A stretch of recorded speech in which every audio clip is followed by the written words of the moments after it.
Okay, so the moment we are waiting for is here. We have a guest speaker in our midst, Dr. Olatunji Sobodu. He's an international best-selling author, business strategist, turnaround consultant, entrepreneur, and teacher. He has served at different levels in different capacities within the corporate, ministry, banking, academic, and private spaces for over 25 years. He has over 3 decades of experience spanning teaching and research, banking and finance and entrepreneurship, and earned a bachelor's degree in statistics from the University of Ife, now Obafemi Awolowo University, and also a master's and doctorate, master and doctorate degrees in economics from the University of Ibadan. He has served in various non-executive capacities in the church, including membership of the Board of Regents of Covenant University, OTA, for 8 years. He's a highly respected and humble personality who loves to impact people with knowledge. He has a heart for helping people and mentoring. He exhibits unique spiritual understanding, insight, and perspectives that characterizes his books. He's written quite a number of books, and I encourage you to look up Dr. Sobodu online. I will send a link to his profile. He's an active member of CLAM, a teacher in the Family Life Academy, and the coordinator of the Men's Fellowship. He's currently CEO of Dove and Books Media, as well as the CEO and facilitator of Emmet Leadership Academy. He's happily married to Dr. Mrs. Aderunke Sobodu, and they are blessed with children. Please let's bid welcome to Dr. Olatunji Sobodu, who is going to be talking to us about level 5 leadership. I have personally known Dr. Sobodu for almost a year now, and I can say that he's been a really impactful teacher, really, really impactful in many areas of life for me. So please let's welcome Dr. Sobodu. I don't know how we can spotlight him so that he's the one showing, but let me talk my video.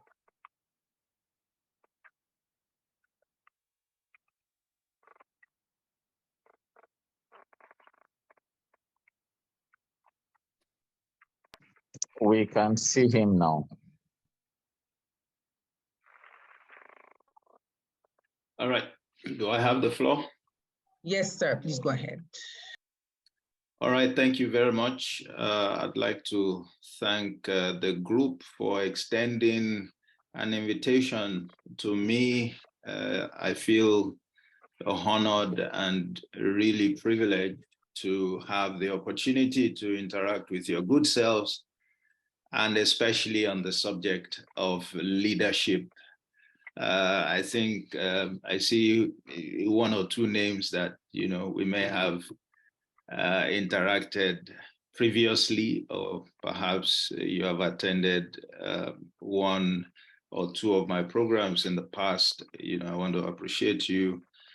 So I will like to use a set of slides, even though I will crave your indulgence because of the time limit, that, I'll try not to follow it, but just basically make my submission, but it will be used as a guide. Some people prefer to have that as an anchor when they're listening to sessions like this. So I put one together. I would make it also available to your good selves after the session. So if I may be given the privilege to share, the slides on my screen, I would appreciate that. Okay, so let me see where this is now.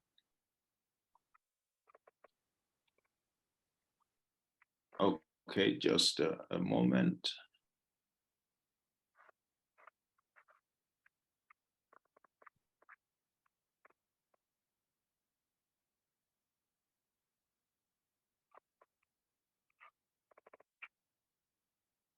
Yeah.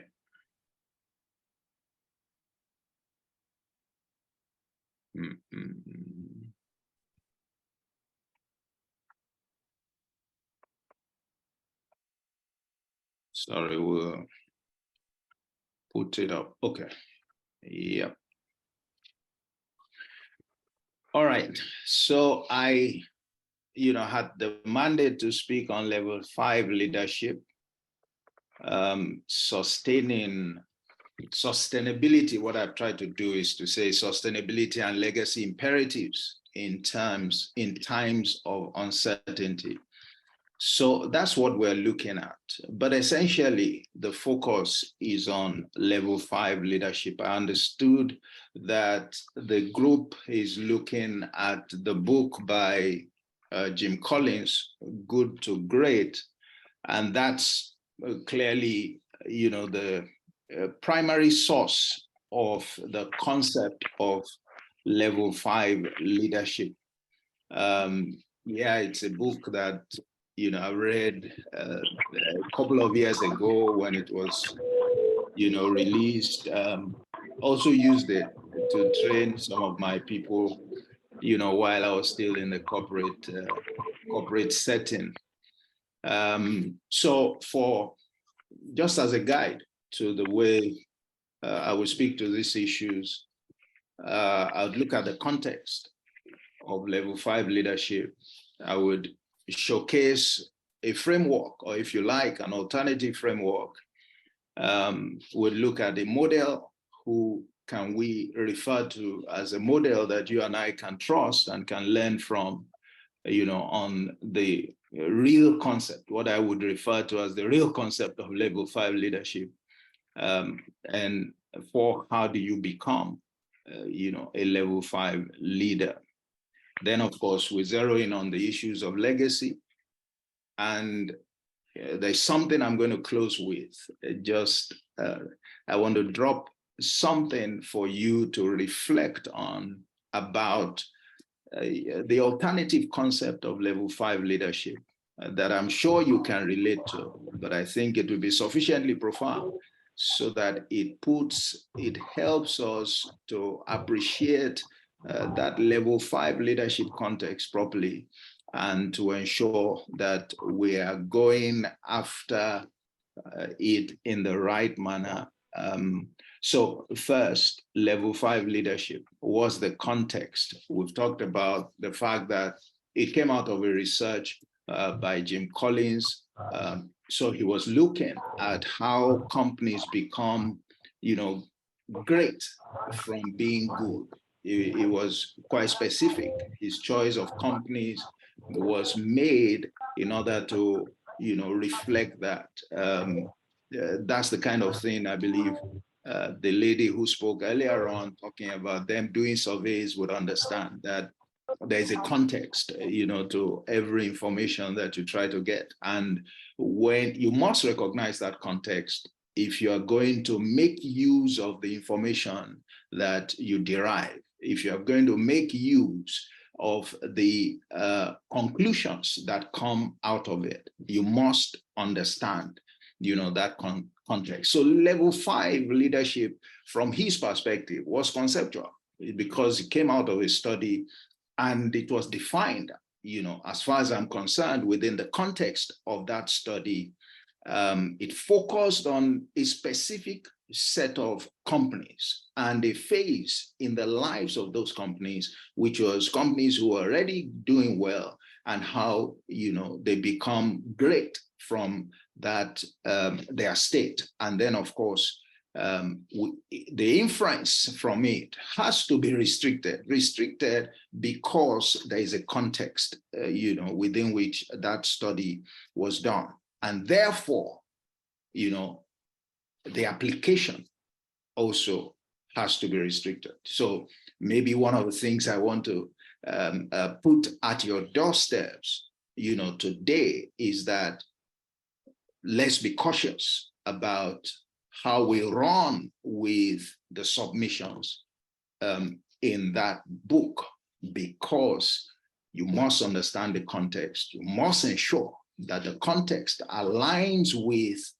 yours, so that in implementing it, you won't be running a risk, and you won't be setting up yourself for surprises. I thought to just state again in summary what Jim Collins said about the level 5 leader.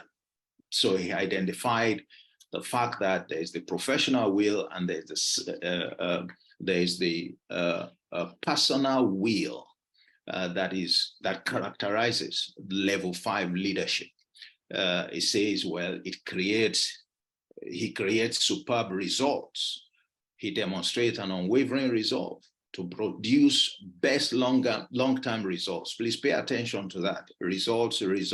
What kind of results, you may ask? Number 3 sets the standard of building an enduring great company. So again, the company focus is on the company, his results is on the company, and then he looks at himself, in the mirror. He's not afraid to ask the questions. He's not afraid to take responsibility when things do not go well. Then it talks about the personal will, but the emphasis here is that there's personal humility.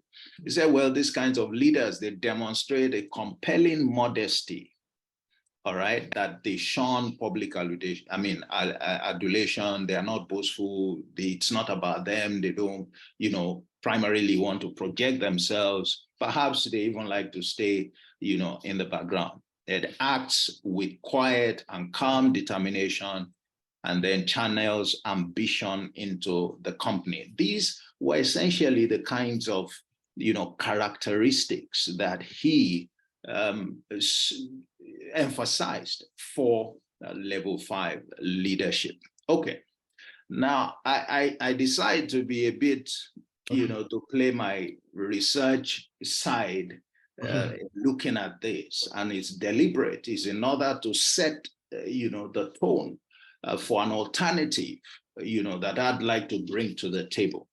And so I say, look, let's be cautious. I loved it. I used the book. I enjoy the analysis. I have a background that could relate to the extensive research that was done.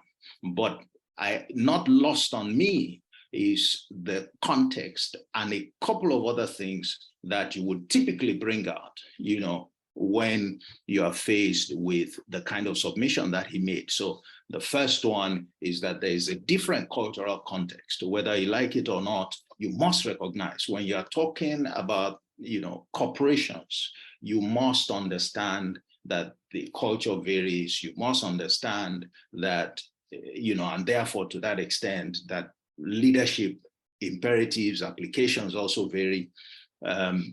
I talked about the fact that he mentioned specifically a good to great phase, So there are a couple of things that are left out in that context. One of it, for example, is that, well, there are companies that move from good to great, but there are also companies that move from bad to great. I did mention that I have done a turnaround work in the past, and what happens? What kind of leadership, all right, makes that to happen, all right? If you look at what he has done, there is no provision to recognize the kind of leadership that takes, a situation that is hopeless, that turns it into, a great or glorious, a respectable situation. And if we're talking leadership, and we really want to be able to make use of, the deductions from studies like that, it's important to also include, that kind of situation. There is something I also feel a bit uncomfortable with, and that's the concept of level 5 leadership. The concept of level 5 leadership is his own concept. He defined it out of that study. So it is driven, by what he saw in that study. Okay, so to what extent can we then, push that out and make it such a general, such a worldwide phenomenon? It seems to me that because it arose from that study, the application is even made more restrictive. Then you want to ask yourself, how do you measure the performance of a leader? And now notice, in the last slide, I said, take notice, he kept talking about results, and then he talked about building a great company. Is that the measurement for leadership? Is leadership about the company? Is leadership about the numbers, or is leadership about something else? And we'll come to that. Or perhaps we mix up certain things because there's an end and there's a means to the end. Which is more important, the end or the means to the end? So those issues come up as well. And then because of who we are in this group, because we are men and women of faith, we cannot discuss such an important issue outside of the context of faith. So to what extent do these issues apply? To what extent do they apply?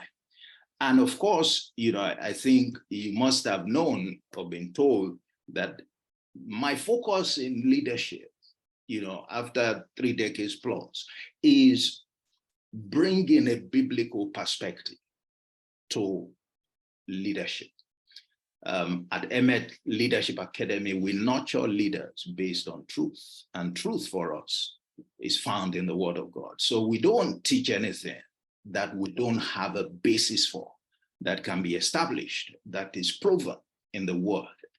Because the confidence that I have to teach any concept at all is not driven by my experience. My experience can fail. My experience is limited. It's driven by what the Word says. And you and I know what the Word says. It says, forever, O Lord, your word is settled in heaven. Forever, O Lord. So I don't have to exact myself to prove that what I say is right. The taste of the pudding is in the eating, as they say. So let's look at an alternative construct. What is that construct? That construct has to be compelling. Just to share some of the characteristics of what I'd like to put at your doorstep, this evening. It has to be reassuring. It has to be standardized so that it is not subject to any context. It has, wide applicability. It has to be purposeful. It must be purposeful. Because you ask yourself, okay, in the context in which the level 5 leadership was examined in the good to great framework, what's the purpose? It has to be principled. So principle driven. Nothing stands the test of time. Nothing stands the test of sustainability if it is not founded on a clear principle, if it isn't founded on clear principles. We serve a God of principles. The world runs on the basis of principles. Principles, what they do is to tell you what you need to input so that you can get a particular output. And principles have no respect for you. Principles don't discriminate. Principles answer to me the way they answer to you if you and I fulfill their requirements. So if we want to truly look at level 5 leadership, then can we look at it from that kind of perspective? Now, proven as well. Let's talk about, something that is proven, something that we can see, all right, that has stayed over years, and not so much what evolves from a small sample of just a few companies, and it should be easily applicable.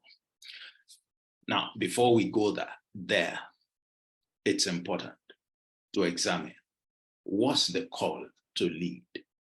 What's the call to lead? Now, like I said, we must put a spiritual context to our discussion.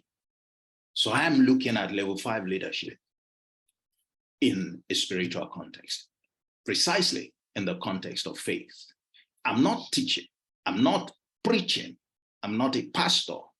I am teaching for the purpose of leveraging the principles that we find in the Word for our practical endeavors, and in this case, especially to accomplish our business goals. All right. So we need to examine the call to lead. What's your concept of leadership? What are you called to do? Who called you? That's very important. Who called you? Who are you responsible to? And what does he expect of you? These are very profound questions. So when you want to look at the issue of leadership, please ensure that you are considering it within this context. And I'll tell you that there's a mandate that is clear.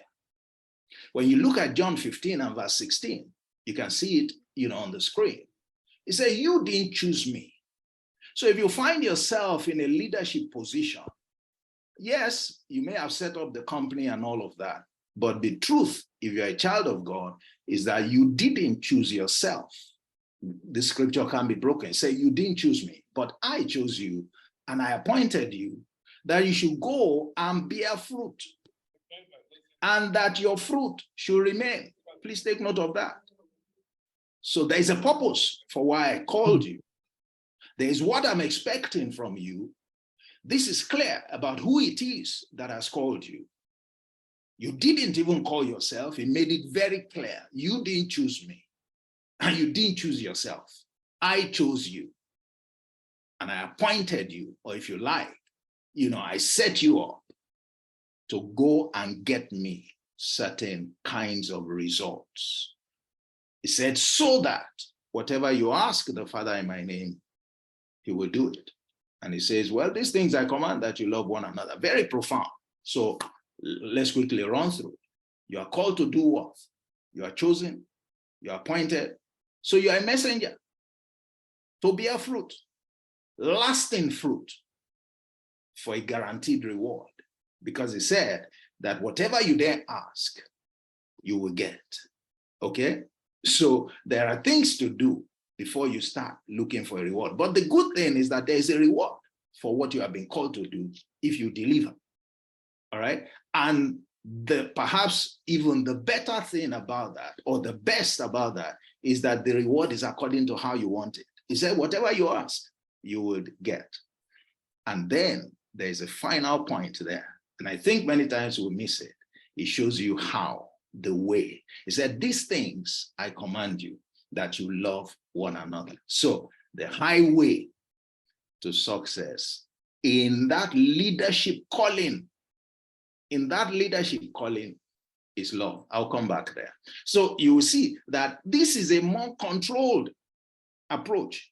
It's a calling not to just a general concept of leadership. It's a controlled concept, an approach that is clearly defined. All right? You can't do as you wish. You can't run the race any differently. You can't engage a different instrument. We just talked about love now.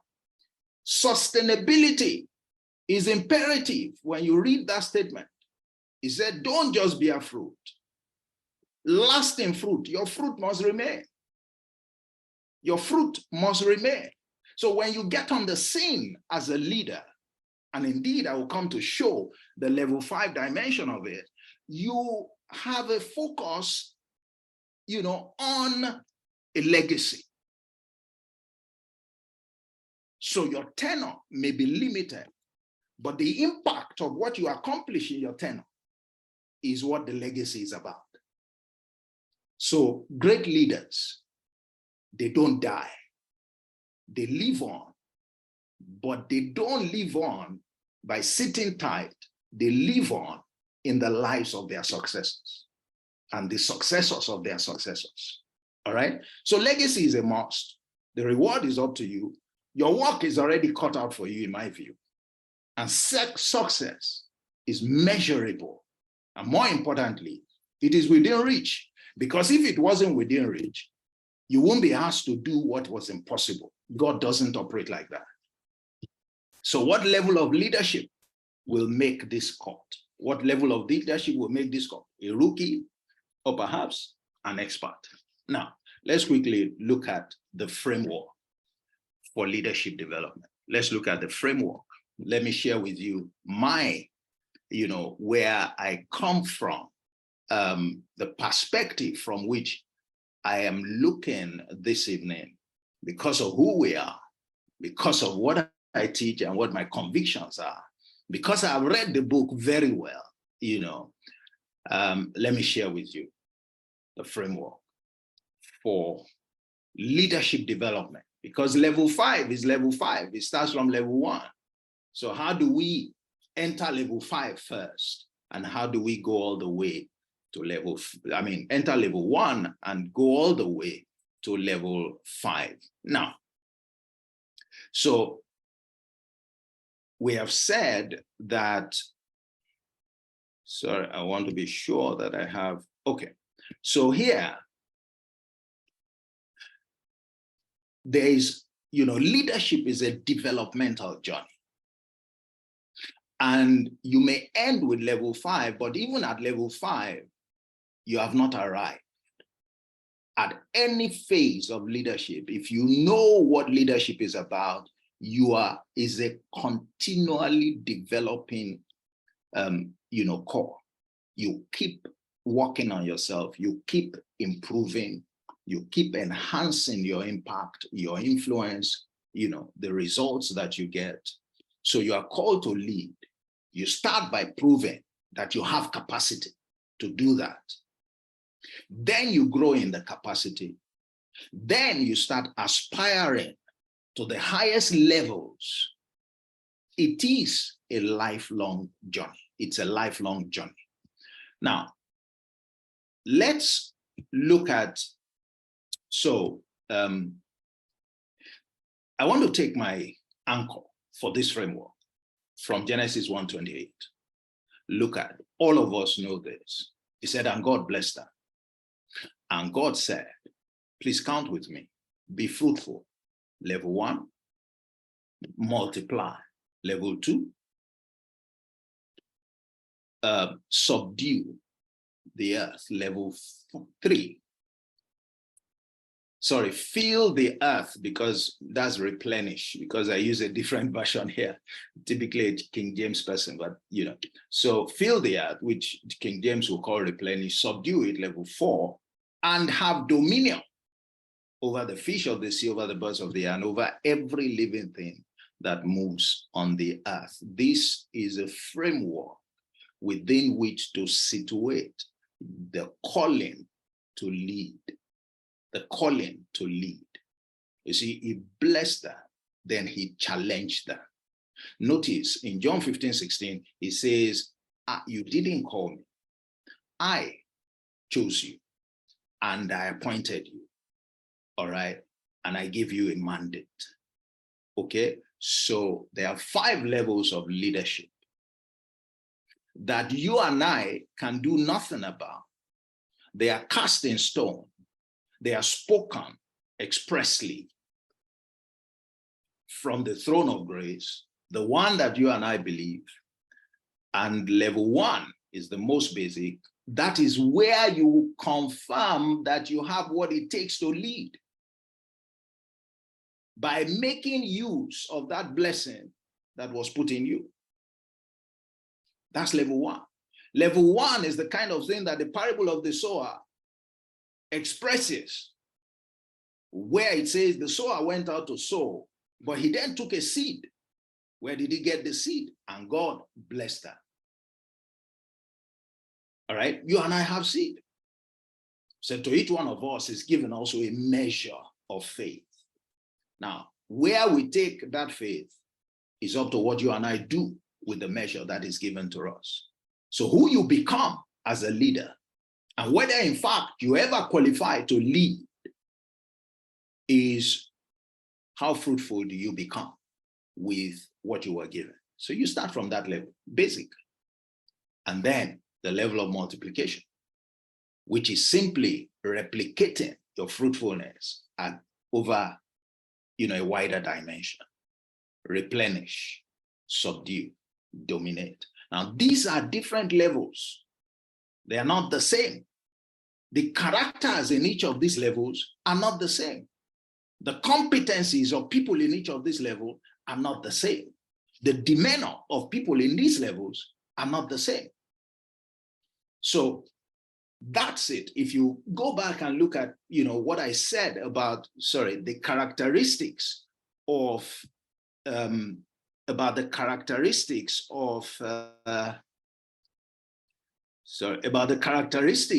kind of framework that will be helpful to us, you will see some of these things: compelling, reassuring, standardized, purposeful, principle. They're proven, and we can easily, apply them. And they are not subject to any arbitrariness. It's not, you don't interpret it the way you think, you interpret it according to what the one who instituted it, intended. So, so that's basically,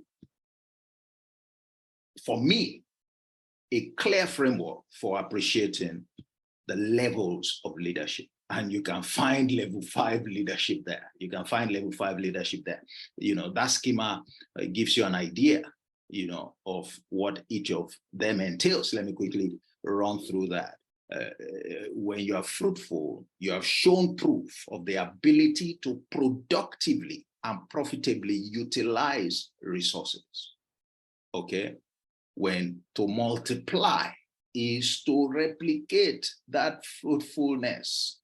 Because if you look at farming, which is what the parable of the sower tries to tell us, the sower starts with a seed.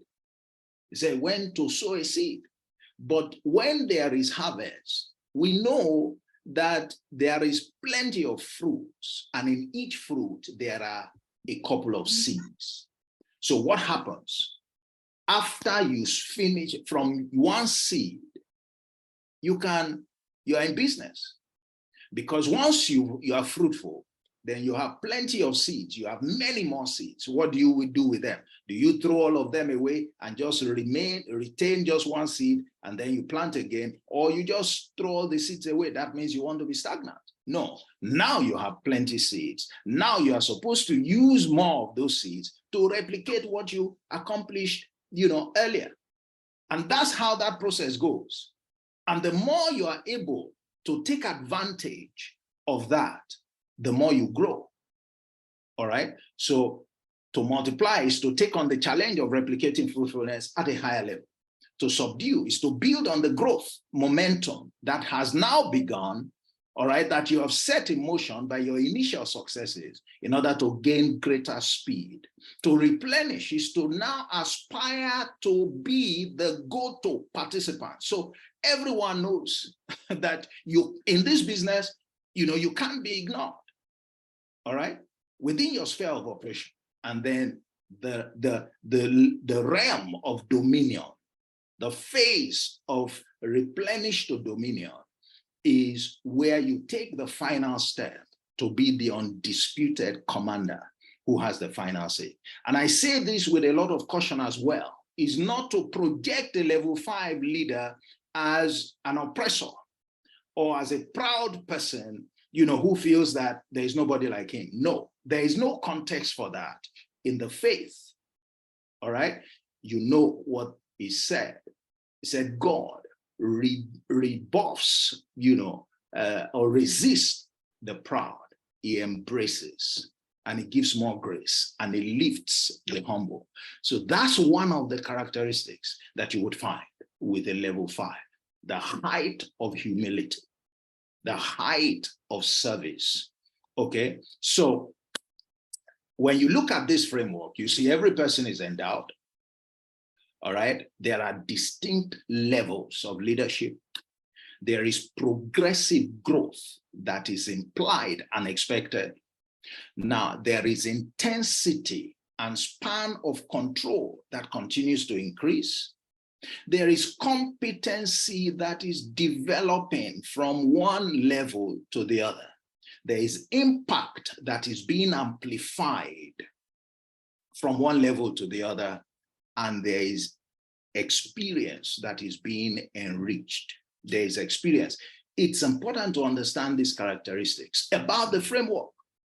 It helps us to appreciate what the framework entails, what the spectrum is like, so that we can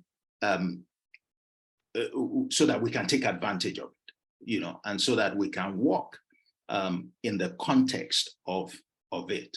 Now, I want to bring another dimension, maybe bring it clearer home, because you might say, okay, so what does it mean multiply? What does it mean to replenish?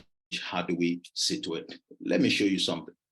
You may have seen this and maybe not, but come with me and look at Ephesians 4. And let's look at verses 11 and 12. Okay. And it says this, and you know that. Now, these are the gifts that Christ gave to the church: the apostles, the prophets, the evangelists, the pastors, and teachers. Their responsibility is to equip God's people to do his work and build up the church, the body of Christ. When so Paul was basically telling us that when Jesus was leaving, he left, he said, and he distributed gifts to men. But these gifts are given, as leaders to help to shape the church. And the church is the people. All right. So they are given as leaders to build up the people to the level that Christ expects, to the level that God expects. So these are leaders. And that leadership structure mimics the model that we've seen in Genesis 1 and verse 28. So in this case, sorry, you need to flip this. There's a mistake on this slide. Level 5 there, the apostles. Level 1 is the teachers. Level 2 are pastors. Level 3 are evangelists. Level 4 are prophets. And level 5 are apostles. For the moment, please don't get uptight with the use, because they are titles we use in church. The truth is, if all of us agree, as we often say, that the spiritual controls the physical, that what you find in the spiritual is a model of what translates to the physical, then of course this model has to be applicable, to your business, to my business. Wherever we're talking about leadership, they find, application. And so we may not be talking about an apostle in church, but we can talk about their apostles in business, and not necessarily in the sense of them, being able to pray or being able to cast out demons or whatever, but in terms of their stature, in terms of the approach that they bring to leadership. We have these categories of people in the corporate setting. So again, you can see, but my point here is this, is to say to you that the structure of leadership, the development of leadership is gift-centered, At each of those levels, they are characterized by specific gifts. Each of those leaders bring a gift to play at those levels, and those gifts become the primary anchors for succeeding in the leadership, role, in that leadership role. So somebody who is a level 5 leader will command gifts that are, more profound, that are deeper, that have been proven over time, compared with one who is a leader. All right. A teacher cannot aspire to do what an apostle would do, or attempt to do what an apostle would do. He will fail woefully. Why? Because he does not have the gift. You would recall the time when the disciples were faced with a situation. Somebody brought his child to them and he said, "Sir," and they couldn't cast out the demon in the child. And until, Jesus appeared on the scene, and he had to bring the child to Jesus and say to, Jesus, that, "Look, I brought this case to your people, and they couldn't handle it." And he was a bit, he was unhappy. And he said, "Okay, bring the case." And he's just sorted him out just with one word. Now, the guys, the disciples were smarter. They were smart to ask him, after all of that, where did we miss it? And they understood that they weren't on the same level. They understood that the giftings at different levels were different.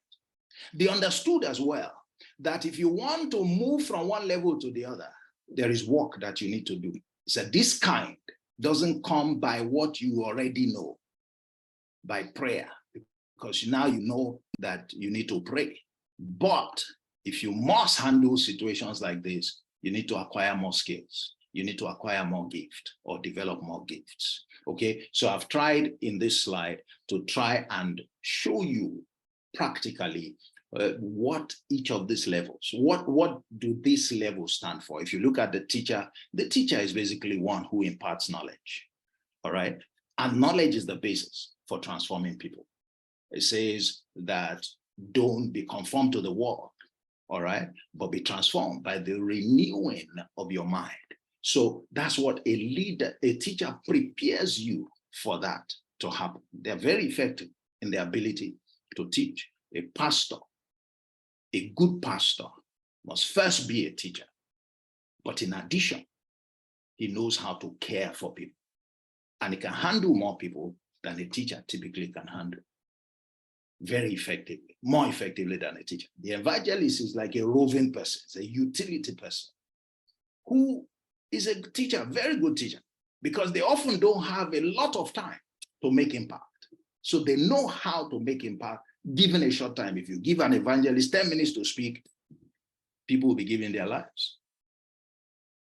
But if you ask a teacher to speak to the same group of people in 10 minutes, a teacher doesn't know how to do that. The teacher needs like 1 hour, perhaps, or 30 minutes, okay? So you have that. And you have the prophet. He uses his word more profoundly to guide a large group towards transformation. You can see the differences. And the apostle, of course, is a vision that is able to galvanize everyone and ensure a sustainability and sustain legacy. So you can match each of those. It's just to say to you that, you know, this concept is well grounded. It's well grounded in scripture. You know, I mean, the moment, you know, that Dolapo mentioned to me talking about level 5, I said, I mean, I'm at home with that, because these are things, you know, that I have explored, that I teach, and I believe that they work. So you can see, you know, these levels of leadership, and you can see the giftings that the responsibility at each level calls for. All right. So when people want to aspire to be, you know, these levels, they should know that, as it's often said, it's not about you showing off. It's about you understanding what it takes and ensuring that you have it. Otherwise, you become an embarrassment to yourself, and you put the people that are under you in danger. You put them in danger. So you look at it, teaching is important. Teaching skills, caring skills for the pastor, the ability to grow, all right, for the evangelist. The prophet is an amplifier, and the apostle is a consolidator, to consolidate the gains that have been made, you know, up till that point. And I thought to add this part. This part is actually, I believe, I think, okay, the verse 13. Because the ultimate that these leaders are called to achieve is to build up personalities, is to build people to personalities that look like level 5. All right. So this measure, you know, of the stature of the fullness of, you know, of Christ, when you go and read, you know, so there is a job that you are called to as a leader, to develop the people into a particular stature with certain capabilities. And that measure is that of Christ. And in order for you to do that, you had better continue to develop yourself. Because if you don't, you can't, you know, take people to that level. All right. So leaders develop in phases, as you would have seen. They grow in size and influence, you know, or in size of influence and impact. Leaders expand and intensify in their gifts. All right. So let a teacher not think that the apostle doesn't have the gift of teaching. It's incremental. These things are incremental. And leadership capacity building is continuous. Leaders never arrive, and level 5 leadership, as you would have seen by now, is characterized by dominion. So let's look at who is this level 5 leader. Please let me know when my time is up. All right. Now, there are different levels of leadership. I won't go there, but you can check. I've just spoken about this now, that there is a level. There is Jesus, as it were. all right, that we are to attain to, that we are to build ourselves up to, that we are to build others up to. The leaders that were given to the church had the mandate of developing people, not so much getting results. Or put differently, what's the result that makes meaning for leadership? It is to what level do you develop the people that are put under you? Because when you develop the people, you will get the results that you are looking for. That's what we typically call results. That's why I said when Jim Collins is talking, he's talking about bottom line, he's talking about all those indicators, profit and all of that. They are great, they are necessary, but they are an end. But the more important result for leadership is the means to the end, which is the people. Leadership is about people. It's not primarily about making profit. Because you can make profit without providing good leadership. Whether you can sustain the profit is a different thing. You won't be able to. Now, whether you are doing what is right is another thing, because leadership is about molding the lives of people. It's about destinies that are being committed into your hands. If you mismanage them, you would answer for them. And the input of a leader can destroy or shape the lives of the people. Okay, so basically, I just try to reemphasize that.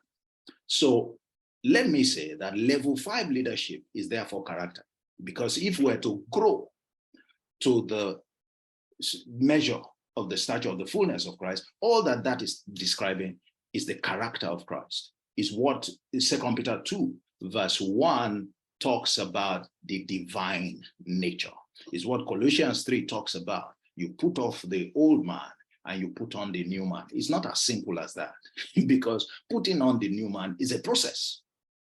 All right, it's a process. But when you're at level 5, your character is formed. And so at that level, you look more like Christ. You share the same characteristics. You approach matters the way he would. You think in the same way. You've developed the divine nature. You've developed the fruit of the Spirit. Nobody's wondering, are you who you claim to be or not? You are adorning, a new man. The new man, you've developed the attribute of love. Remember again, of love. And this is not just talking it. This is practicing it. And I will show what the true meaning of love is. And you are a commander of the word of power. What is dominion? Where the word of the king is, there is power. Who can ask him, what are you saying? Dominion is being in a position where when you speak, everybody pays attention. Where your word carries so much meaning, your word offers so much value that those who know you know that it will be to their own detriment to ignore your word. That's what dominion is about. It's not about calling this and going, yes, that can be, the fallout of it. But primarily is that you have attained a status where people have to listen to you because your word is an instrument, all right, for adding value to their lives. A time came, Jesus spoke certain truths, and the people who were following him could not accept them. They said, this is a hard saying, John chapter 6 and verse 63, who can bear it? And Jesus asked them, does this offend you? And he walked away. And they walked away. They stopped following him. And he looked and saw that the 12 were still there. And he turned to them and asked, do you want to go with them? Because leadership, all right, following, leadership is mandatory, it's obligatory, but following is optional. Following is optional. So you have to make a decision to follow a leader. And the people said to him, very instructively, he said, to whom will we go? They didn't say, where will we go? He said, to whom will we go? So we know leadership is about following a leader. He said, you have the words of eternal life. That was the basis. They had come to that point where they understood we are dealing with a level 5 leader here, so to speak. His word is what we're holding on to. His word is what we're holding on to. So that's how to think about these things. All right, so, okay. So you see, I won't go into what the fruit of the Spirit is. You know the characteristics. You can see it also in all of those references. Like I said, I would make this available. So what's the scorecard, of the level 5 leader? What matters to true leadership at that level? Look at that. When you study John 17, you see it. What happened in John 17? The leader, and Jesus was a leader of a team that started with 12 that grew, all right? Because many volunteered and joined, but he had a core of 12, and he presented his scorecard so that we're clear about what matters. Is a level 5 leader, you don't get any better than the level of leadership, and the quality of leadership that he exhibited. And here was the level 5 leader giving his report card in John 17. And what do you find there? In fact, he was so bold in the way that he presented it, that he said to God, he said, I have completed the work that you have given me. Just like Paul was saying, I have fought a good fight. All right, I have finished my course. I have kept the faith. I know that there is a crown that is waiting for me, talking about the reward. So in this case, Jesus said, I've finished the job. I have done what you sent me. And now give me the glory that you promised, the reward. And then he laid out the elements of the scorecard. So you want to be guided, and you should be guided, because ultimately what shows that you are at level 5 are these things. What are you accomplished? What characterizes your scorecard? All right. What gives you the boldness to expect a reward for the hard work that level entails? All right. He told them, he said he empowered them. He gave them the word. All right. He set them apart by the truth. He secured their commitment to do the things that they have learned. He secured and transformed every single one of the members of the team, except the one, who had a different destiny. He said, all that you have given me, I have not lost any. So, sir and ma'am, you want to operate at level 5. You can't give up on people the way you give up on people. Jesus didn't lose one, except. All right. So as it were, both himself and God understood that his score was 100%. He didn't have to explain that too much. God understood that Judas there was a different thing. So you can't give up on people. You have to share your glory with them. You have to share your attributes. You have to share, your skills. Some leaders are still so petty that they want to be the one that people come to, all right, because they have certain capabilities or competencies. That's not leadership. That's not what is done at level 5. Level 5 is for sharing, ensuring that whatever you have, you are able to empty in the lives of others. And you can do that to your glory. You can do that because there's something interesting that I found. On the one hand, Jesus said that greater things than he did shall we do, because he was going to the Father. So you are training people who are going to do greater things that you are doing. But the same person said that a servant will never be greater than the master. So a servant can do greater things, but a servant will not be greater than the master. That's not a contradiction. What that second one means is that every greater work that the servant does is attributable to the leader, because the leader gave the servant the capacity to do the greater works. Okay, so it's in your interest, to light the candle of others, many others, just by using yours and without losing yours. And that's what you do at level 5. And he charged them to continue on the leaders' part. So you can see. So at level 5, the apostles, I believe, also operated at level 5. And these were some of the characteristics. All right. They were the first trainees. They had a crash program, an accelerated program over a period of 3 years. They matured in 3 years. I'm not sure that is still possible today, but that's something that anyone can aspire to.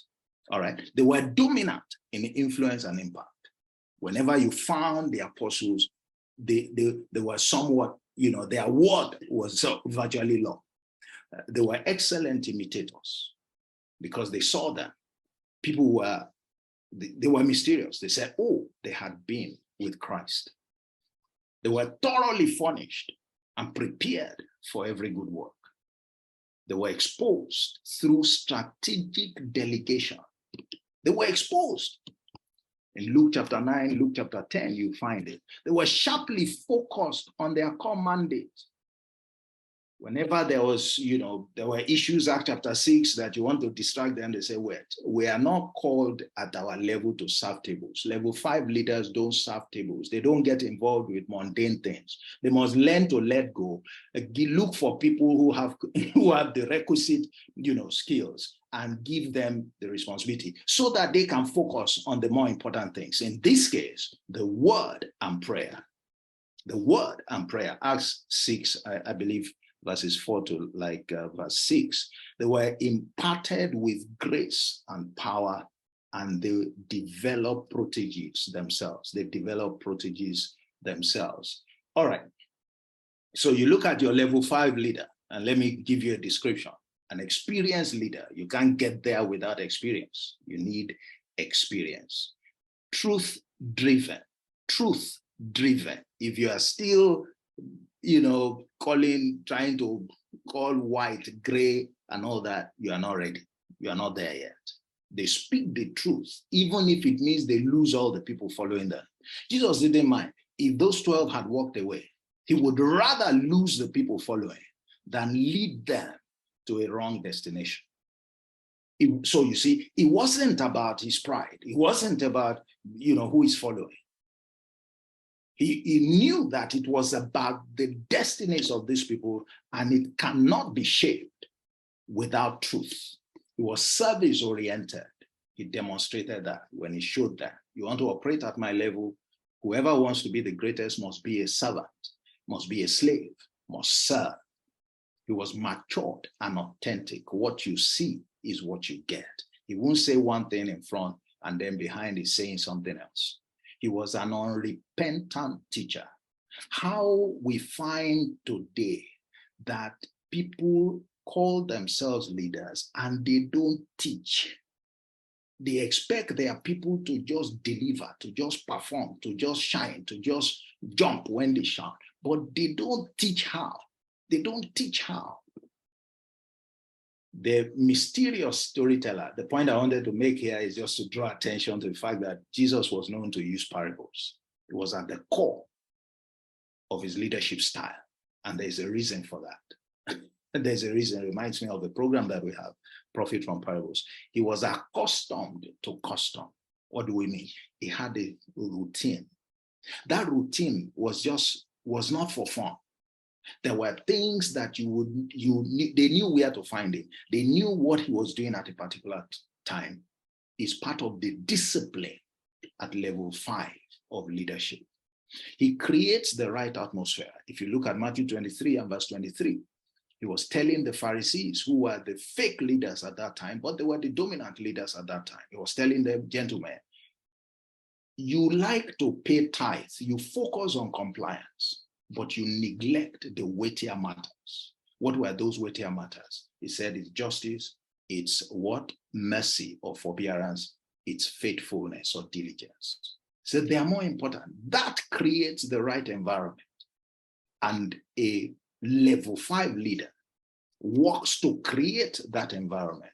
The level 5 leader operates by ways, not acts. The Bible tells us that he revealed his acts to Israel, but his ways to Moses. All right, the acts is like milk. The ways is the how to get the acts to happen. All right. At this level, it's you being in command of how to make things happen. In John 6 and verse 6, he said, Jesus, they faced the situation, he challenged his people, and we were told he himself knew what he would do. Ways, not the acts. It's an unrepentant problem solver. He maintains clear and strong values, produces great successor leaders, and results through people. Results through people. Take note, faith is crucial.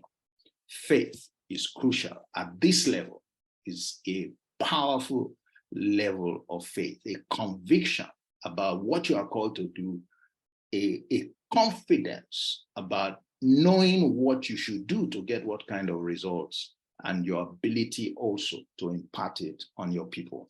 How do you power this? I'm just going to mention here, your grace is important. The parable of the talent tells us that your gifts are important. The parable of the sower tells us that as you engage your gift, you are promoted. As you engage your gift, you are promoted.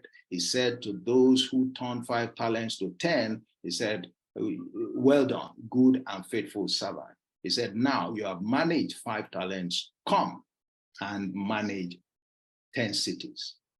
10 cities. You see the promotion there. So, you know, all right, so you develop also by the words that you hear, by the words that you hear. Acts 20 verse 32, I commend you to God and to the word of his grace, which is able to build you up and to give you your inheritance among the saints. In John 15, you see, Jesus said, I am the husbandman, but my Father is the vine dresser. He said, every branch in me that does not bear fruit, he removes, but the one that bear fruit, he prunes them or purges them so that they can bear more fruit. So from time to time as a leader, you need to sharpen your axe. That's how you grow. There is an act of pruning where you grow in grace, you know, and that involves things you must stop doing at different levels. And then, of course, challenges need to be put before you, because with challenges you grow. With challenges you grow. One of the things you find in the parable of the sower is that it says with persecution comes, you know, growth. So there is, so finally, on the issue of legacy, now you can't operate at that level and not be obsessed about legacy. In actual fact, when you are called to leadership, you must operate with a legacy mindset from day one. From day one. Legacy is an imperative. It's at the core of your mandate. We have seen it. To ignore it is to fail at leadership. You must bear fruit and make sure it remains. Jesus' ministry continued through the apostles. I keep saying to people, you and I today are children of God because of the work of the apostles. Because of the work of the apostles. It's an intentional move that you set in motion from day one. Legacy is the proof of performance. And the quality of your performance is measured by the quality of your successes. And greatness of leadership is evidenced by legacy as well. So great leaders never die, like I said. There are 5 dimensions that I want us to bear in mind. Leaders, the first is reproduction. A leader reproduces a leader in others. Is replication. Many people don't like this, but it's the truth. The leader replicates self in others. If you're not replicating yourself, what are you putting in others? What you have, what you give to others is what you have in you. So there is a replication, you know, when leadership is concerned. That's why they saw them. They said, oh, they had been with Jesus. That is, they saw Jesus in that. That's how leadership is done. Continuity is that you are preparing others to take over from you. Again, some people don't like that, but taking over from you doesn't mean that they're going to dispossess you of your seed. At times, it simply means continuing your good work, maybe in other places through other channels. Growth is imperative. is important. When it comes to legacy, you set in motion a process of growing competence and maturity from one line of successor to the other. And of course, the other is improvement. Like I said, sorry, there's something here that I'd like to leave with us as I close. The evidence of legacy. How do we know that you left a good or worthy legacy? And I said here, even bad leaders leave a legacy. Make no mistake about it. Even bad leaders leave a legacy. A good tree produces good fruit. A bad tree produces bad fruit as well. All right. The Pharisees, Jesus said, you go to great lengths to convert one person, but in the end, you make that person twice as bad as yourself. That's their legacy. They have a legacy. So how do we measure the quality of your legacy? The quality of the impact that you have made on the people, not primarily on the numbers. The conduct of your people is very important. The character that they exhibit is very important. The speech, the way they speak, is very important. And the way they think is equally important. And what is the guarantee that you would leave a legacy? It is love. That last point said, love one another. That's the instrument. That's the key. What is love? It said, the one who hears my word and obeys it is the one who loves me. So love is your successor deciding to follow your footsteps and to do what they learned. And it almost always will happen if you do your job well. That is, if you use the instrument of love and you build love in the hearts of your people. That's why Ephesians 3, I think it's 17, also talks about, coming to that, the measure of Christ is a level of having the love of God that works through you. Okay. And it's so important that when love is in place, Jesus was asking in John chapter 1, he was asking Peter, he said, do you love me? He asked him 3 times. Peter said, I love you. And then he said, feed my lamb. What was he saying? He was saying, if it is true that you love me, if it is true that you have imbibed that gift, all right, from me, you will express it by feeding the lamb, by feeding the lamb. So love is these are some things that, you are just beginning to write now in the Harvard Business Review and stuff. People are just discovering that these things have been there, for like forever. Finally, I believe from day one, focus on legacy.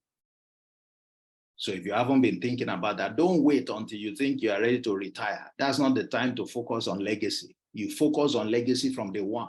One of the first things, if not the very first thing that Jesus did, was to set up a team at the onset of his ministry. Why? Because he was focusing on legacy. He knew that there had to be life after him. There were people, you and I weren't born then. How would we have benefited from the work that he did? How? So much so that when he was also praying in John 17, he was praying not just for his successors, he was praying for people who would be trained by his successors. So he had that, in view. Your mandate demands that you focus on legacy from day one. It marks the last milestone of your journey. It ensures that your efforts aren't in vain. It qualifies you to be considered as great and to grow in greatness, because the more effect your successors have, the greater you become.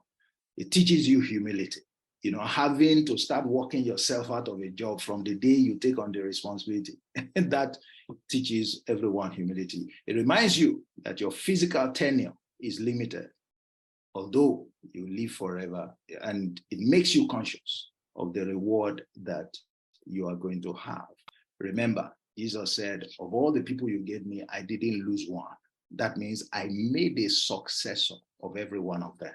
I have a legacy of leaders all through. And that's an essential aspect. And please don't forget to pray in order to secure. Level 5 leaders, they pray, they pray, they pray. Not so much for themselves, but for their people. So I finish with this. Attaining your level 5 status is like becoming a child again. And I want to leave you with the scripture that is on the screen. I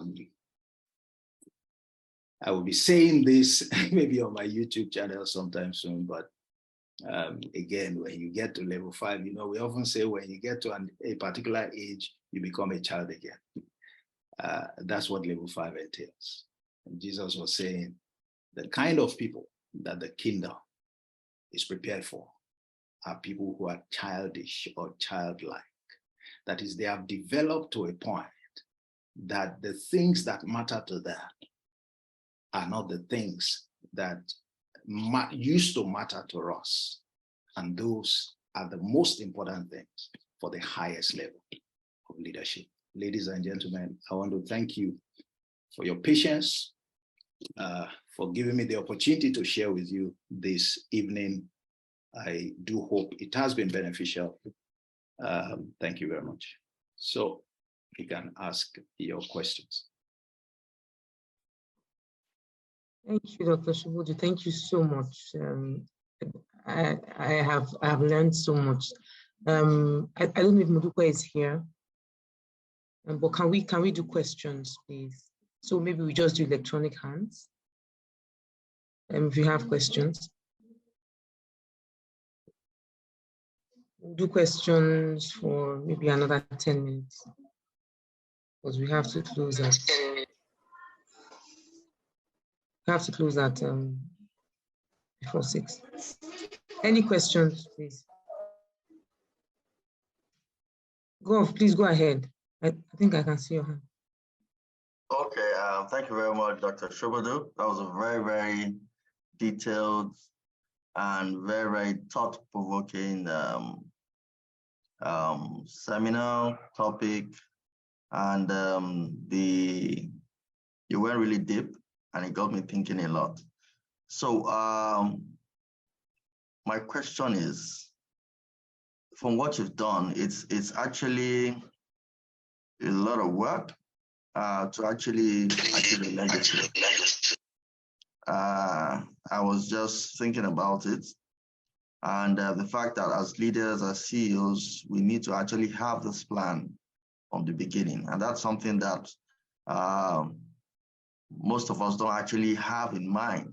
We just feel that we have a goal, we're headed somewhere, but the totality of it, what you need to achieve that goal, and your role, not just about thinking about yourself. I think that's where we missed it. So for me, I would say that this is very, very enlightening. The fact that there's a lot of work that goes into one trying to achieve a legacy. And you can't achieve a legacy if you're thinking of yourself alone, which is very, very, very, very impactful. And the fact that in institutions, that's where I'm going. In institutions, how do we make this part of the process such that as leaders, I imagine they are making this impact, they're actually driving a legacy to make it an institutional thing for a company. So that it's not a personal thing. I want to achieve a legacy as a leader, as me, as Muyiwa.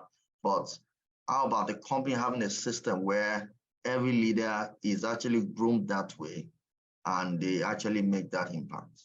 How can it be done for the company? Thank you. Thank you, sir.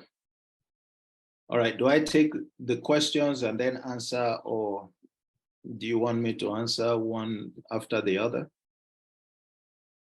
Let's see if we still have any other questions. Please, if your hand is up, just speak, but I can't see any other hands. But I just had one more question. Okay. I and I think you kind of answered it, but I just wanted to be sure. You know, you talked about gifts, and Yes. you talked about grace. You talked about leadership being linked to gifts. Yes.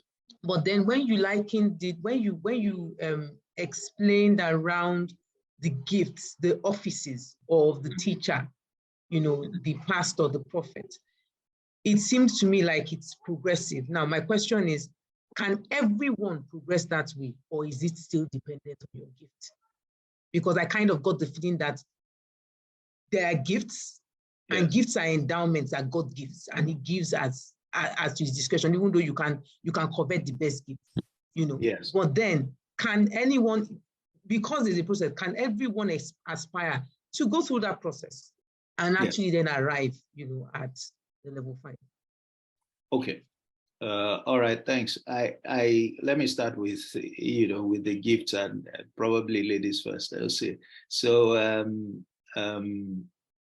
you know, there's a statement that the statement you made that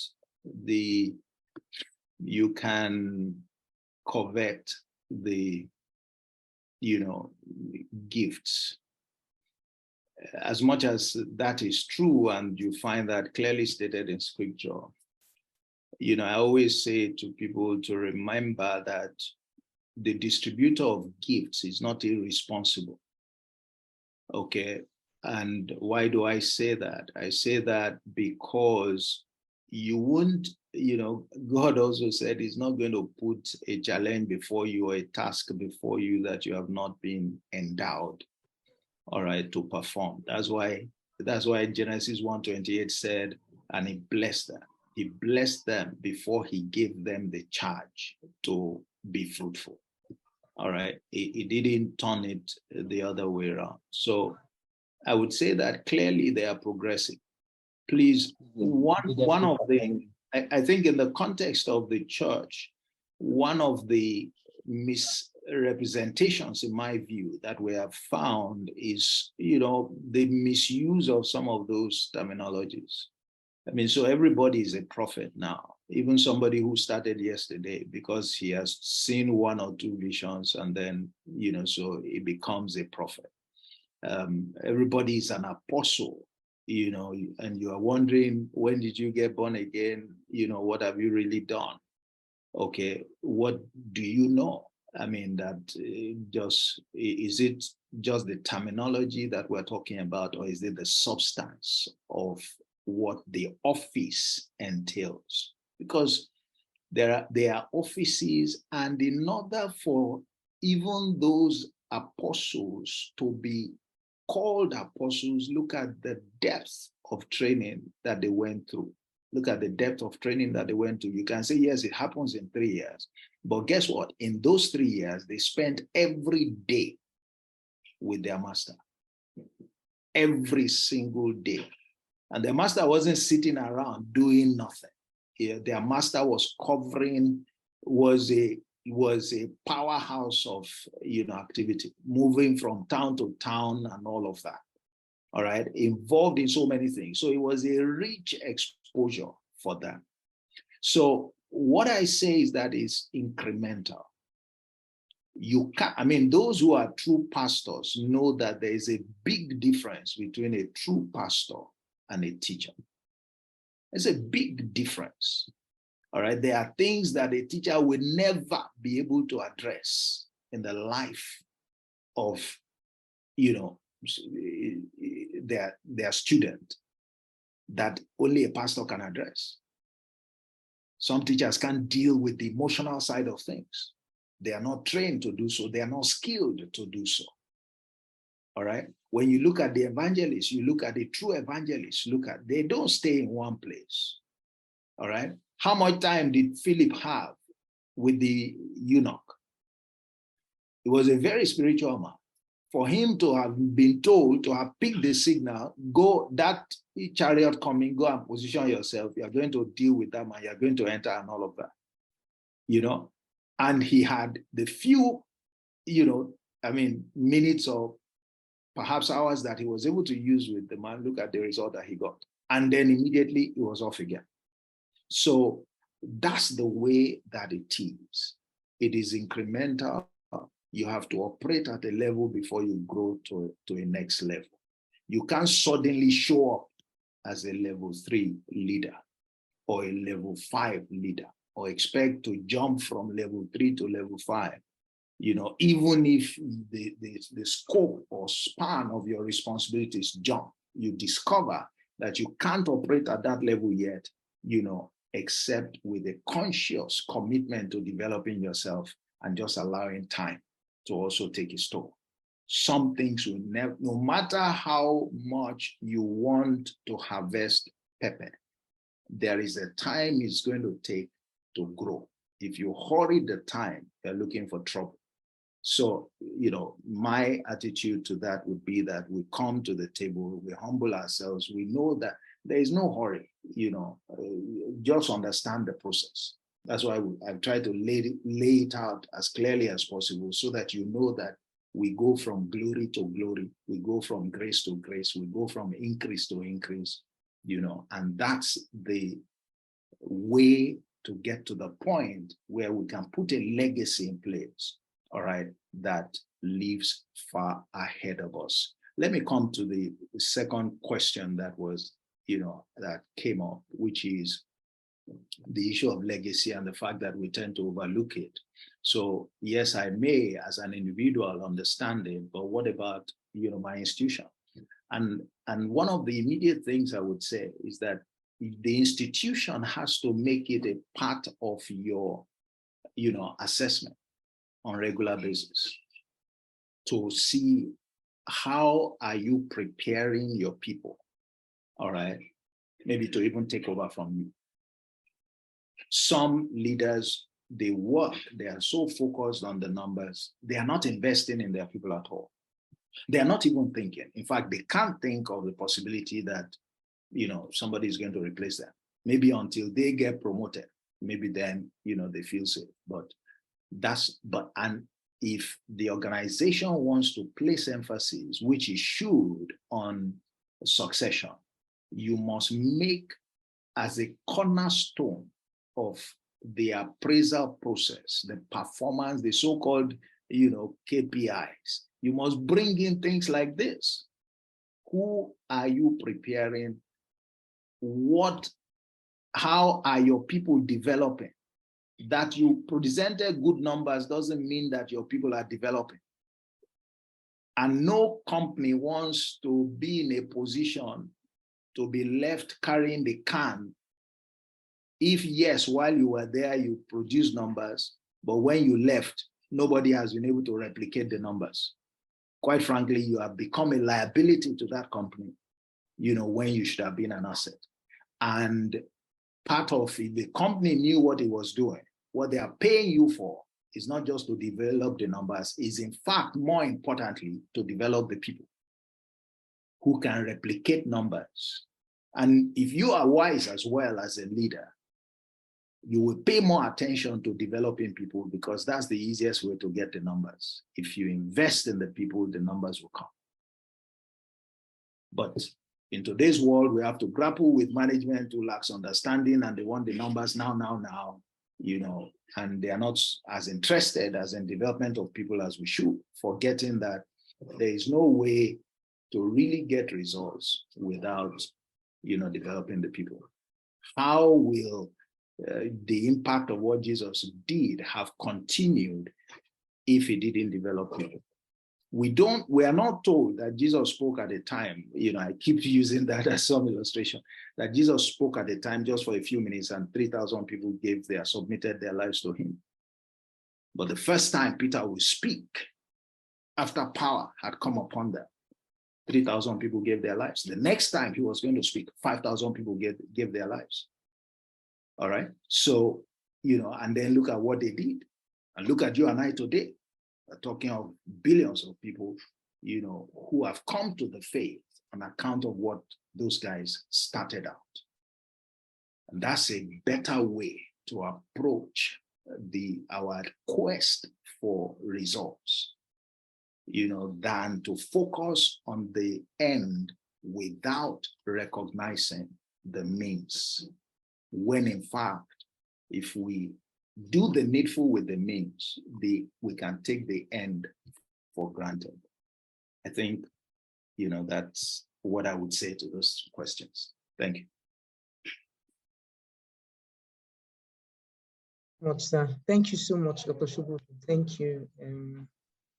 Modupe, are you available to do a vote of thanks? Please go ahead. Sorry, I wanted to give you guys some gift, if I may, before you do your vote of thanks. Can I take a minute to? All right, I'm just posting something in the chat. I think it's a book on leadership that I wrote. The title is Christmas is About Leadership.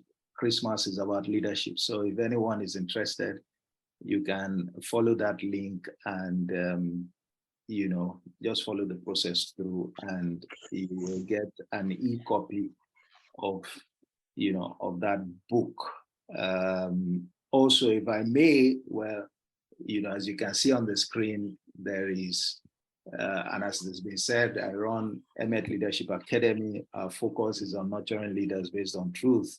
And what you have listed are some of the programs that we run, Greater Than Solomon Mastermind, Sharpen Your Ask, which talks about the issue of pruning, focusing on pruning. Hedge Your Bets talks about how to secure performance, and how to ensure that your leadership efforts do not go to waste.